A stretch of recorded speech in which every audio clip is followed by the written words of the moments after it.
बिस्मिल्लाहिर्रहमानिर्रहीम। अस्सलाम वालेकुम नाज़रीन, मैं हूँ फ़याज़ राजा और आप देख रहे हैं आपका अपना यूट्यूब चैनल। दोस्तों, मेरे बड़े भाई एजाज़ हुसैन राजा कल सुबह रावलपिंडी में हरकत कल्ब बंद हो जाने से इंतकाल कर गए। इन्ना लिल्लाहि व इन्ना इलैहि राजिऊन। कल शाम 6 बजे उनकी नमाज जनाजा आबाई इलाके गुजर खान में अदा की गई। तमाम दोस्त अहबाब से एजाज़ भाई की मग़फ़िरत के लिए, हम सब के लिए, हम उनके अहले खाना के लिए, उनके बच्चों के लिए सब्र जमील की दरख्वास्त है।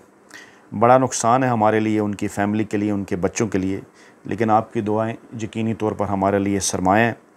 इस दौरान दोस्तों कुछ बड़ी डेवलपमेंट्स हुई जो मैं आपके सामने नहीं रख रहा, तो आज ये कुछ बड़ी डेवलपमेंट्स मैं आपके सामने रखने जा रहा हूँ। और जनाब, सूरत हाल ये है कि NA 213 उमरकोट के ज़िमनी इंतखाबात के बाद इस वक्त जो सूरत हाल है, हैरान कुन नताइज सामने आने के बाद ताकतवर हल्के चौंक उठे हैं।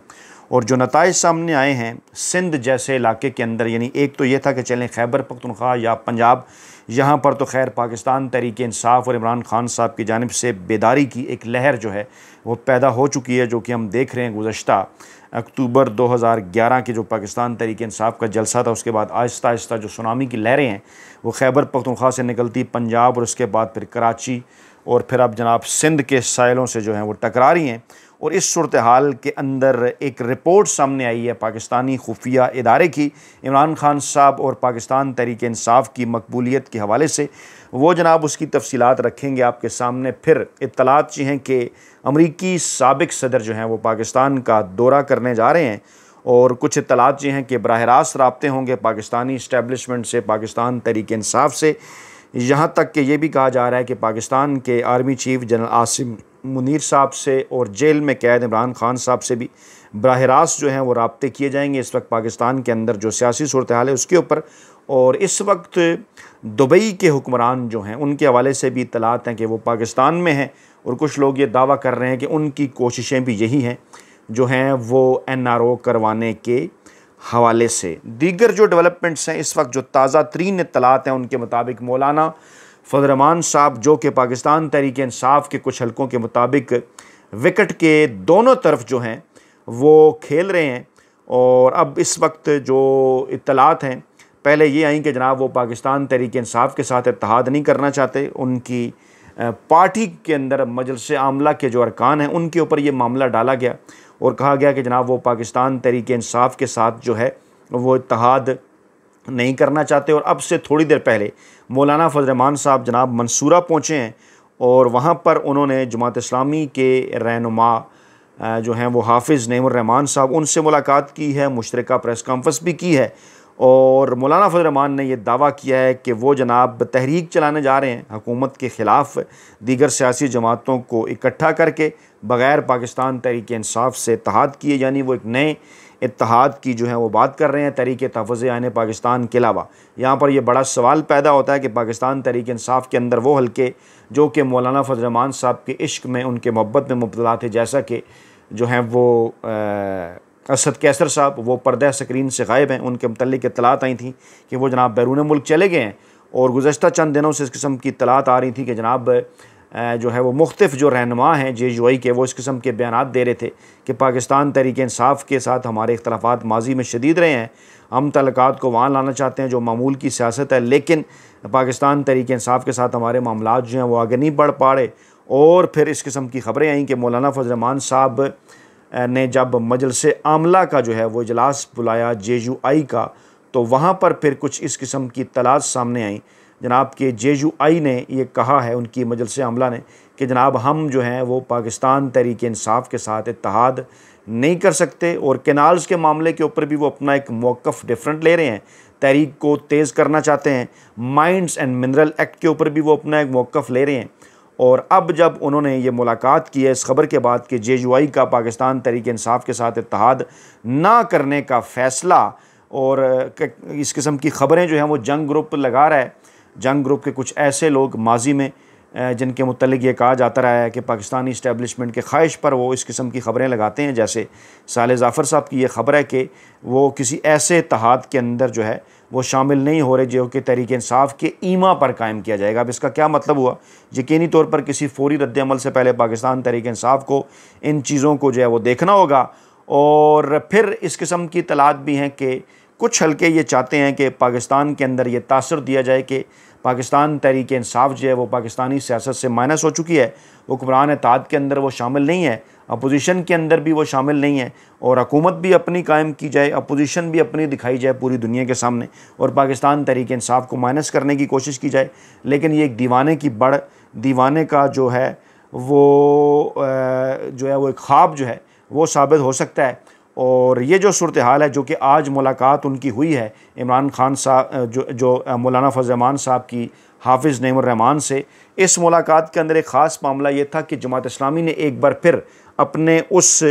मौक़िफ़ की जानिब जो है वो इशारा किया है कि जनाब हम ये चाहते हैं कि फार्म 47 जो असल वाले हैं, जो कि फार्म 45 हैं, उनके रोशनी में बनाए गए असल जो फार्म 47 हैं वो वाले नताइज जो हैं वो जारी किए जाएँ और जो इक़्तिदार है वो उन लोगों के हवाले किया जाए जो इलेक्शन जीते हैं। अब ये मामला बड़ा इंपॉर्टेंट है। जमात इस्लामी पर तमाम तर तनकीद के बावजूद, माजी में उनके किरदार पर तमाम तर तनकीद के बावजूद, ये बात अहम है कि जमात इस्लामी अभी तक उस मौक़िफ़ के ऊपर खड़ी हुई है जो किसी वक्त पाकिस्तान तहरीक इंसाफ का मौक़िफ़ था। इमरान खान साहब का तो खैर अब भी मौक़िफ़ है, अब भी यही मौक़िफ़ है, लेकिन पाकिस्तान तहरीक इंसाफ अपने इस मौक़िफ़ से आगे जा चुकी है और अब वो नए इलेक्शन की बात कर रहे हैं। और फिर उन्होंने ये भी बताया कि मौलाना फजल रहमान साहब का मौक़िफ़ ये है कि पाकिस्तान के अंदर नए इलेक्शन कराए जाएँ, जबकि हमारा मौक़िफ़ ये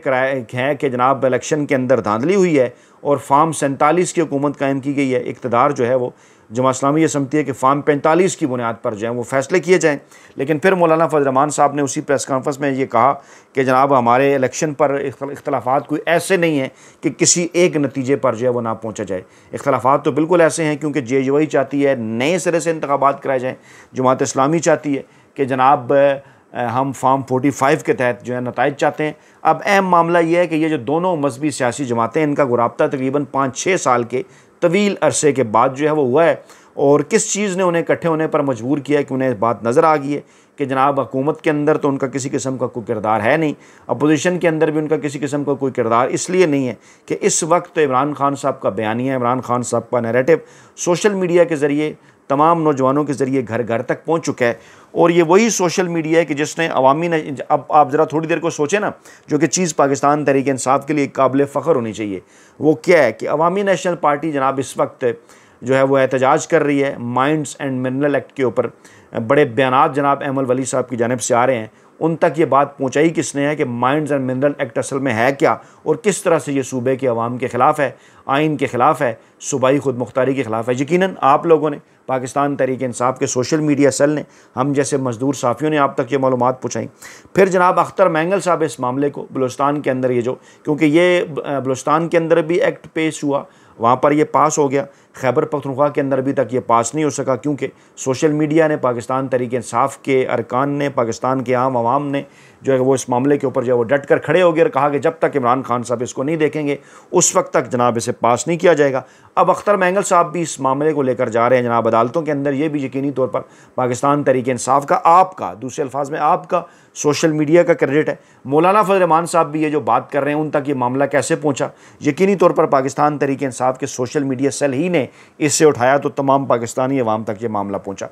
अब जनाब एक मामला ये है, दूसरी तरफ है जनाब सफारती मामलात। इत्तलात जो हैं कि अमेरिका के एक साबिक सदर,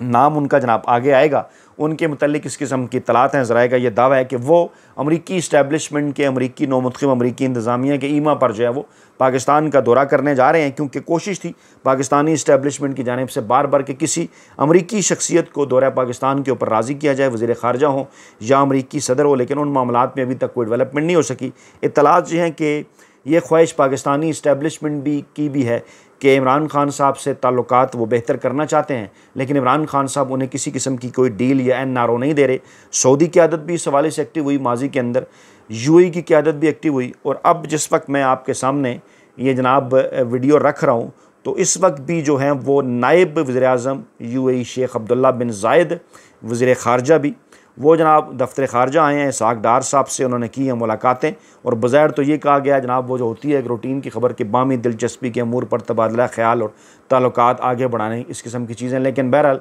इमरान खान साहब और पाकिस्तान तहरीक इंसाफ बुनियादी एजेंडा है इन तमाम तर मुलाकातों का। फिर वो जो कहते हैं ना कि इमरान खान साहब बार बार कहते हैं कि एक तो ये पढ़े लिखे नहीं, फिर कोशिश भी नहीं करते, वो मौक़िफ़ जो इमरान खान साहब का बरसा बरस से है और ख़ास तौर पर गुज़श्ता 3 बरसों से बार बार इमरान खान साहब ये बात कह रहे हैं कि जनाब आप अफ़गानिस्तान से बात करें, अफ़गानिस्तान में जो तालिबान की मौजूदा हुकूमत है उनसे बात करें और मामलात को मिल बैठ कर तय करें। अब इस किस्म की पहले ये इत्तलात आई जनाब के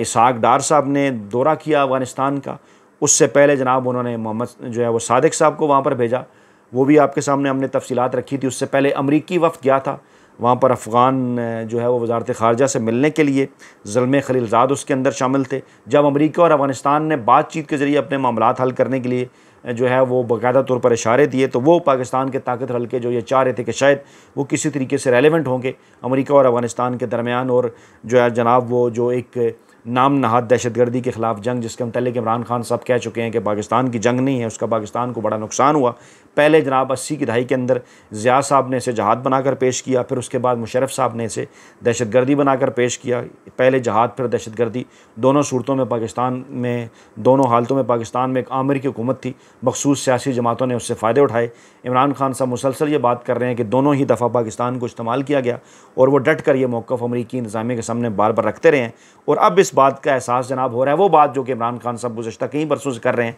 अब जनाब इत्तलात हैं कि पहले जनाब इसहाक डार साहब दौरा करते हैं, वहाँ पर वो तालिबान की क़यादत से मुलाकातें करते हैं, और अब अफ़गान वज़ीर ख़ारजा के मुतल्लिक़ इत्तलात हैं कि उन्होंने भी जनाब टेलीफोनिक रब्ता उनका हुआ है, इसहाक डार ने उनसे रब्ता किया है, और जनाब अमीर ख़ान मुतक्की जो कि वज़ीर ख़ारजा हैं अफ़गान, अबूरी वज़ीर ख़ारजा हैं, उन्होंने जनाब दौरा पाकिस्तान के की जो दावत है वो उन्होंने कर ली है कबूल, और कहा है कि जनाब के दोनों ममालिक की जो वज़ीर ख़ारजा हैं वो पाकिस्तान और अफ़गानिस्तान के दरमियान ताल्लुकात की बेहतरी के हवाले से काम करेंगे, अवाम के मफाद के मुताबिक जो है वो इक़दाम उठाएंगे। यानी यहाँ से आप अंदाज़ा लगा सकते हैं कि बिलाखिर वही इन्हें करना पड़ा जो कि इमरान खान साहब कह रहे हैं बार बार। सलमान अकरम राजा साहब का इंतहाई दबंग बयान, अहम तरीन स्टेटमेंट, उन्होंने कहा कि हमारे ख़िलाफ़ मनसूबे बनते हैं मगर हम कहते हैं आओ हमसे बात करो। उन्होंने कहा जनाब कि हमारे मुल्क में किसी किस्म का कोई आइन और कानून नहीं है, चादर चारदीवारी बिल्कुल महफूज नहीं, हमारे ख़िलाफ़ मनसूबे बनते हैं मगर हम बार बार इन्हें कहते हैं कि आओ हमसे बात करो। वो जनाब मजलिस वहदतुल मुस्लिमीन के ज़ेर एहतमाम इस्तेकाम पाकिस्तान कॉन्फ्रेंस से ख़िताब कर रहे थे सलमान अकरम राजा, और उन्होंने वहाँ पर कहा कि आइन एक मीसाक है जिसे जो है वो बार बार तोड़ा गया, और एक बार तो मुल्क ही टूट गया और आज एक बार फिर हम सब जो हैं वो निशाने पर हैं। और बलूचिस्तान की कौमी असम्बली में 16 नशस्तें हैं, लेकिन वज़ीर-ए-आज़म के इंतखाब में बलूचिस्तान की किसी किस्म की कोई नुमाइंदगी नहीं, और हमें ये झूठा बयानिया दिया जाता है कि जनाब मईशत बेहतर हो रही है। मईशत की बेहतरी और शख्सी आज़ादियों को नापने का कोई पैमाना नहीं है। और उन्होंने कहा जी भाषण दिया जाता है कि इंतखाबात भूल जाएँ, आइन भूल जाएँ और ज़मीन से हम सोना निकाल कर मईशत बेहतर करेंगे, तो ये झूठ है। इस दौलत से बलूचिस्तान की कोई माँ, बलूचिस्तान की कोई बहन अमीर नहीं होगी, और जब तक पाकिस्तान के अंदर आइन और कानून के ऊपर अमल दरामद नहीं होता, पाकिस्तान की जो मईशत है वो बेहतर नहीं हो सकती। शुएब शाहीन साहब ने दावा किया है कि जनाब फवाद चौधरी पाकिस्तान तहरीक इंसाफ के अंदर फूट और तकसीम डालने वाले टाउट हैं इस्टेब्लिशमेंट के, और उनको झूठ बोलने पर इमरान खान साहब ने पार्टी से निकाला। और फिर कुछ इस लोगों ने इस किस्म का भी दावा किया है कि फवाद चौधरी साहब के कहने के ऊपर ही ताकतवर हलकों ने जो है वो इमरान खान साहब से मुलाकातें बंद की हैं ताकि पाकिस्तान तहरीक इंसाफ की जो क़यादत है उसको जनाब तोड़ा जा सके, पाकिस्तानी अवाम को कन्फ्यूज़ किया जा सके। और ख़ास तौर पर क्योंकि सबको इस बात का अंदाज़ा है कि अलीमा खान साहबा जो कि इमरान खान की बहन है, वो उनसे हरगिज़ कोई धोखा नहीं करेंगी, वो सियासत के अंदर भी नहीं है, ना ही उनके कुछ सियासी मफादात हैं। तो इमरान खान साहब जो उनसे मुलाकात में बातचीत करेंगे, वो जो अवाम जो इमरान खान साहब का मौक़िफ़ है वो जनाब वो रखेंगे, पाकिस्तानी अवाम के सामने वो रखेंगे। इसलिए ये मुलाकातें जनाब की गई हैं बंद, ताकि इमरान खान साहब का जो मौक़िफ़ है वो पाकिस्तानी अवाम तक ना पहुँचे। लेकिन इसके बावजूद इमरान खान साहब का मौक़िफ़, इमरान खान साहब का पैगाम, क्योंकि पहले भी पाकिस्तानी अवाम जानते हैं, पहले भी पहुँचा, चंद दिन पहले भी पहुँचा, वो यही है कि इमरान खान साहब डट के खड़े हैं। किसी किस्म का कोई NRO, कोई डील पाकिस्तान के ताकतवर हलकों के साथ जो है वो नहीं कर रहे, और बार बार एक ही मुतालबा है उनका कि जनाब साफ़ और शफाफ जनाब नताइज 2024 के इलेक्शन के, और ख़ास तौर पर एक ऐसे माहौल के अंदर कि जब कहा जा रहा है कि आप खामोशी इख्तियार करें, सोशल मीडिया को चुप कराएं और ख़ुद भी खामोशी इख्तियार करें, तो उनका मौक़िफ़ एक बार फिर यही है कि जनाब मामलात उसी सूरत में आगे बढ़ सकते हैं। 9 मई के ऊपर आज़ादाना जुडिशल कमीशन का क़याम, 8 फरवरी 2024 के हवाले से मुकम्मल तौर पर तहकीकात, तमाम तर जो सियासी कैदी हैं उनकी रहाई, और उसके बाद फिर कोई भी बातचीत। अब यहाँ पर जो है वो मामलात पहले की तरह रुके हुए हैं और कोशिश है पाकिस्तानी इस्टेब्लिशमेंट की जानिब से इन मौजूदा हालात के अंदर कि जब खुफिया एजेंसीज़ की रिपोर्ट ये बता रही हैं कि जनाब इमरान खान साहब की मकबूलियत में कमी नहीं हुई 8 फरवरी 2024 के बाद, बल्कि उसके अंदर मुसलसल इजाफा हो रहा है। और अब तो पंजाब और KP के बाद सिंध के अंदर भी, बलूचिस्तान के अंदर भी इमरान खान साहब की मकबूलियत बढ़ रही है। और इन्हीं हालात को देखते हुए पाकिस्तानी इस्टेब्लिशमेंट की ये कोशिश और ख्वाहिश है कि जनाब अगर वो साइबर निज़ाम को चलाना चाहते हैं, आगे बढ़ाना चाहते हैं, तो कोई ना कोई डील जो है वो इमरान खान साहब से हासिल करें। ये थी जनाब आज की ताज़ा तीन अपडेट्स। अपना बहुत ख्याल रखिएगा, दुआ में याद रखिएगा। नई वीडियो के साथ जल्द हाजिर होंगे। अल्लाह ने के बाद।